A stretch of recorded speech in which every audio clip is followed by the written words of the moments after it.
Grabe, walang kakupas-kupas si Alyssa Valdez mga kaibigan. Ang lakas ng palo niya dyan, no? Eto pa, tignan yung mabuting ginawa dito ni Tots Carlos, no? Muling nagbabalik mga kaibigan. So finally, laban na nga po, no, ng Creamline Cool Smashers kontra dito sa kupunan ng Capital One. Nakita naman natin, starting 6 lineup ng CCS mga kaibigan, present po. Etong si Pangs Panaga, Bea De Leon, Tots Carlos, Kyle Negrito, at si Bernadette Pons. Another set to mga kaibigan, kasama rin si Alyssa Valdez. Well, so far nakita naman natin set 1, intense and crucial agad yung naging laban. Pumapalagho mga kaibigan ang Capital One, no, dito sa Creamline. Pero yung sistema ng CCS napakahirap po talagang kontrahin. Consistent po ang mga palo, no, ng mga spikers ng Creamline. Do may mga errors, no, napansin natin si Tots Carlos minsan nag-overlap po yung kanyang mga palo dahil nga syempre ang tagal niyang hindi nakapaglaro.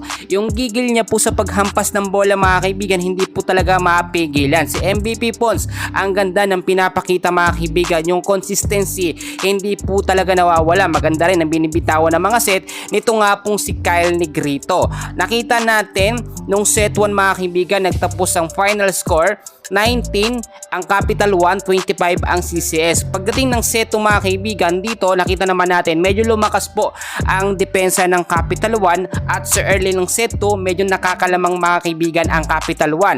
Pero agad po yung hinabol ng Creamline Cool Smashers kalagitnaan ng set 2 mga kaibigan. Then ang nangyari naman sa score, ganun din, 19-25 mga kaibigan, hindi na po nila pinagbigyan sa set 2 etong Capital One. Well, pagdating naman ng set 3 mga kaibigan, no, talagang tinapos na ng Creamline Cool Smashers.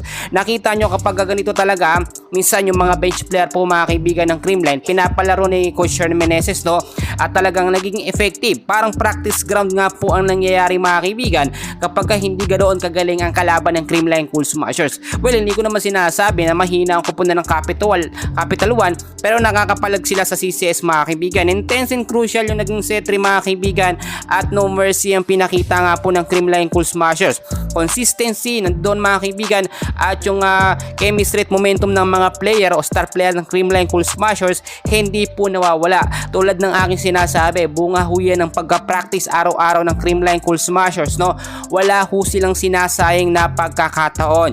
Yung panibagong set of first 6 lineup nakita natin, hindi lamang yan mga kaibigan, may another set pa sila sa mga susunod na game. So yung magiging susunod na game ng Creamline, January 23 mga kaibigan ko, matindi at alalaman natin yung mga panibagong estratehiya na ipinapatupad nga po ni Coach Sherman Meneses dito nga po sa kupunan ng Creamline Cool Smashers. So far yan muna ang update natin for today, and please huwag kakalimutan mag-like and subscribe for more Creamline and PBL updates. Maraming salamat po.